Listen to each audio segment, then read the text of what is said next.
Hello everyone and welcome back to another edition of the Tea Brief, the first edition of the Tea Brief in 2022. I hope you've missed the series. It is back for the year. I thought it was a very good success last year, racked in a decent amount of views, the companion series to the main video series that I did for last year, and as I'm not really sure what the video series is going to look like this year, the Tea Brief had to come back. So I hope you're happy to be here. Obviously, it's very similar setup. It might look a bit bare at the moment because basically me and my dad are sharing this as a study. So his stuff is all on the floor, and I've got the majority of my stuff out. Obviously, you can see helmet, Alpine Star boot bag for these new beauties. If you'd watched my 2022 preview, you'd know about these, and the new gloves that I've got as well, and the radios, of course. So a lot of things that were covered in that video that will be touched on today as well.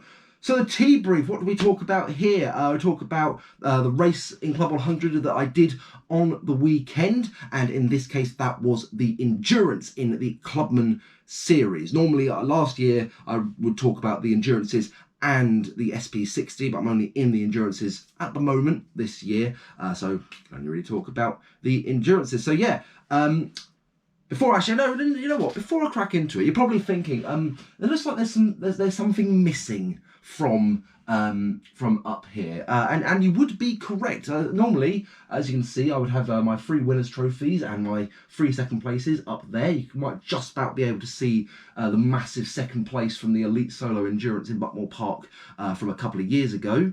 But what's meant to be there? What's missing? Well, I'll show you what's missing. Why don't I? I got my winners trophies for last year. Look at them. They are absolutely sublime. They are superb, and it was a really lovely little evening we had at Buckmore on when was it? Saturday. So yeah, got these, some lovely photos as well, courtesy of Foxy Red Photography. So yeah, just again, this is the end of the 2021 season. Now I've got my trophies. I'm a happy boy, and in but a moment of magical editing, you're going to see these go from here to up there. How about that for some magic? That definitely didn't take a lot longer than it was meant to. But yeah, so we got our trophies. They're going to be up there for the foreseeable time that I'm still in this house, and then when we move back to the family house, I will find a place for them and find a nicer way to present the Tea Brief. There's also one thing I should point out. If you keep seeing me looking at my watch, it's because I'm filming this on Monday night, and tonight is the BUKC Drivers' Championship sign-up, and that opens. It's 7 minutes to 7 right now, and it opens at 7 o'clock and sells out within about 15 minutes. I need to make sure I sign up for that. But anyway, I've banged on enough about stuff that isn't important. Let's now have a look at, let's go into the race that we did on Saturday. So yeah, it was the endurances. Me, Tom and Jasper racing as the 3 swans once again. We've upgraded to the Clubman Championship. We were in the intermediate last year, which is where we won that. So we thought, yeah, obviously got to go up. And in David Whitehouse's video that he released, the preview into this season, he did mention us. He said that we were one of 2 teams to move up into Clubman's, along with Brilio, who came second last year. And as he said in that video, it's like we felt exactly the same as he had said in the video. It might take us a few rounds to get going.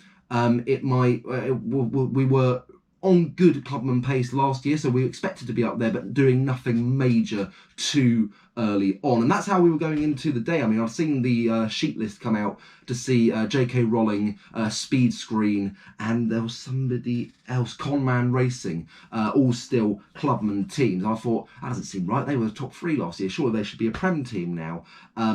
As it turns out, I think J.K. Rolling have lost their star driver, I think, the Renault Clio Cup guy. Speed Screen has lost Dickie Allen, who's now racing with Anwar in the Premiership class. So once I found out that information, I thought, okay, we've got a chance here. We've got a chance. So that was good. So it's like, okay, we'll see what happens today. Who knows? So we decided to change things up a bit compared to last year. The main thing, as I've mentioned in the pre-season video, is we've got these now. We've got radios, which were brilliant once we got them working. Through practice and qualifying, couldn't really hear a thing. The only person who could was Tom, because his Arai has got like a pouch where it's sort of, you pretty much can just stick the earpieces. Mine and Jasper's RS7 Pros.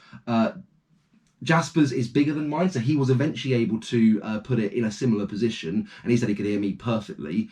My helmet is a bit smaller, so where I had the stuff plugged in, it was impossible to wear. It was so uncomfortable. But eventually I worked out how to do it. I've got it basically wrapped up in the balaclava, which is a bit mad, I know. Possibly not the most conventional way of doing it. I'm sure it's something that can be worked on, but it worked. It did work. It wasn't the most comfortable thing in the world, but I got there. I got there in the end, ladies and gentlemen. So that was the main thing with the radios, and they were brilliant. They helped us so much. But yes, we went into practice and qualifying.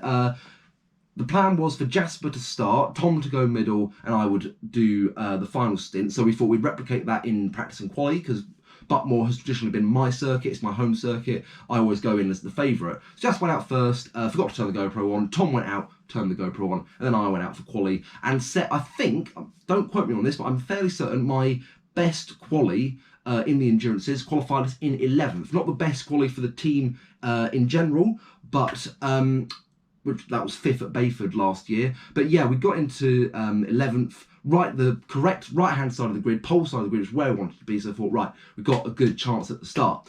Just went out to do the start, and you might have, if you paid attention to my language just then, you've heard I say, traditionally, Buckmore is my circuit.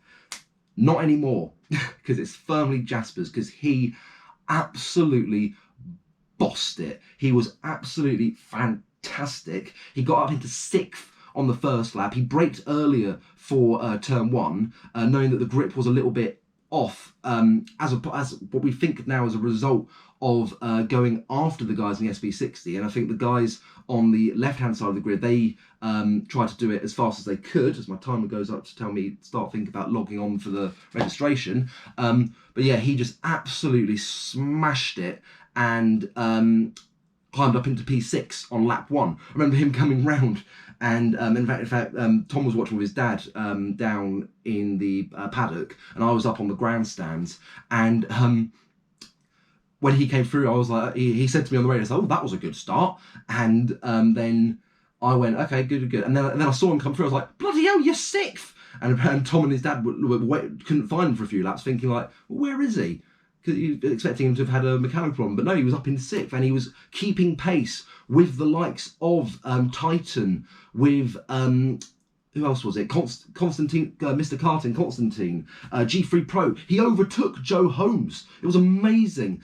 He had good pace compared to Anwar, who did eventually get him, but he ultimately went on to set a 46.215, the third fastest lap of the entire race, whilst he was stuck behind Anwar in his second stint.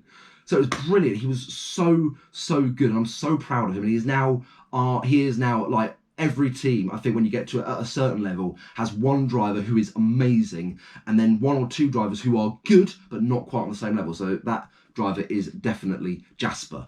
Just before his first stint, he was running P1, and through the second stint, we were running. For the majority of his first stint, we were running P3 in class, because there was 2 teams, Sergio Vamos and G3 times a lady, so one of the Clubman G3 team, they were our main competitors. And through his second stint, Sergio Vamos they were setting the fastest laps of the race. And so I said to him on the radio, it's like, "Okay, Jasper, more than likely we are fighting for P2. G3 times a lady came in, and they came out into traffic. Every time they came out into traffic, which is important, and they changed drivers in the second stint, and I could see on the lap times that Jasper was lapping about 3 tenths faster per lap than this team. So it's like, okay, great. And thanks to the radios, we were able to time our pit stops to perfection. We've also sort of abandoned the idea of everyone gets their minutes. We're racing as a team more. So like we aim for second driver 40 minutes, first driver 40 minutes, second driver 1 hour 20, so that everyone gets exactly the same time.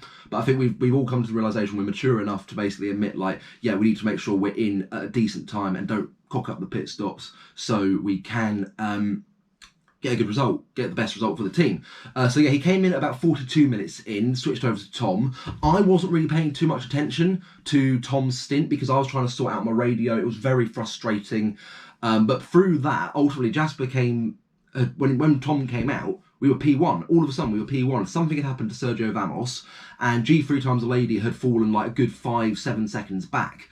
So we were P4, which soon became P5 overall in the race when the Applewood team got past us. I think it was Mike Coppin did.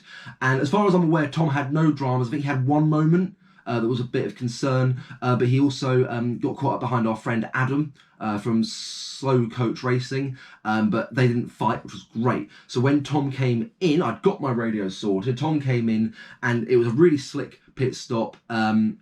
Bish bash bosh, like everything went perfect. So I went out for my final 40 minutes. Well, I say 40 minutes, it's probably more like 37 and a half. But again, not complaining at all.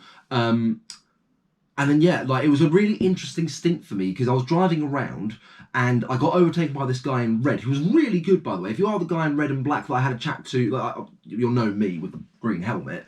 But yeah, it was a really good, well, I say it was a good fight. It was really annoying because I didn't have to race him, but I wanted to. And I kept saying to Jasper, please bring me in, because I'm getting really annoyed because I keep racing this guy because we're basically the same pace, but he kept making little mistakes, as did I. Or maybe I think he was like maybe lighter than me and was getting me up the straights because obviously I'm a bigger chap, and I get bogged down on the straights. But yeah, it was a very decent fight. Eventually I was able to make my pit stop. I think I got called in coming into hairpin 1. So it was a late call. But again, that's the beauty of the radios. We can make that call.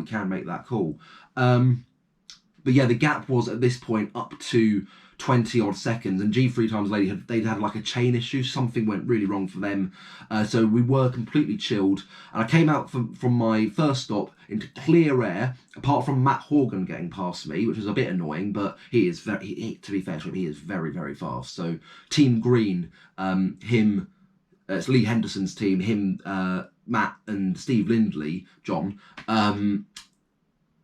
They are definitely going to be ones to watch, but they didn't have the best race at Buckmore.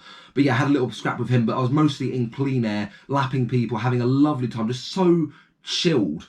It was just great, and I was just pumping in laps. Jasper was keeping up to date with my laps, and it was just like 46.8, 46.8, 46.8, 47.9, 47 dead, all a bit rubbish there. And it was so much so that like by the time I hit the final lap, there were some back marks in front of me. I could see Dickie Allen just in the distance. They'd had a mechanical flag, unfortunately for them. But yeah, it was just, and I thought like, oh, do I go for it with these 3 lap back markers to try and get onto the back of Dickie to get 4th place overall, which would have been our best result ever in the endurances? And I thought, nah, I don't need to do that. So even coming into the paddock and Garda, there was one back marker I could have lunged on, but I thought, no, not doing it. So I just took a nice, easy braking, crossed the line to take the win. I'm sure you're wondering, there looks like a gap there. Of course there is. My personal first that I've taken home, Endurance Winners Trophy. There it is in all of its glory. Absolutely chuffed to bits. I would honestly say the best race in endurances ever. And possibly my favourite Club 100 day ever, with the awards evening. And then me, Jasper, Tom went out. We finally celebrated this achievement in the pub in Seven Oaks, and we had a lovely, we had a whale of a time. So that's going there. And it doesn't really, you know what? There you go. Have some of that. Perfect. Sorted. So yeah, there we go. We start the season off with a massive win. No thoughts about the championship right now. We're just happy to be doing what we're doing. I think JK Rolling, they came from like 33rd back of the grid to finish 7th, 3rd in class. So they're definitely ones to watch. But again, we're not thinking about that just yet. Time will tell. Time will tell. But anyway, ladies and gentlemen, on the day that I present to you my trophies, on the day I present the best winners trophy I think I've got, and also the day I did register for the Drivers' Champs, yes, and I'm number 51, which is my racing number, Ka-ching. I'm never saying that again. So I think on that bombshell, we shall end the video. Thank you so much for watching. If you are still watching, this is your first time watching the T Brief with Rich T Racing, please be sure to subscribe and hit that bell for notifications so that you know when a brand new edition of Rich T Racing comes out. Thank you very much for watching, and all I shall say for now is ta-ta and farewell.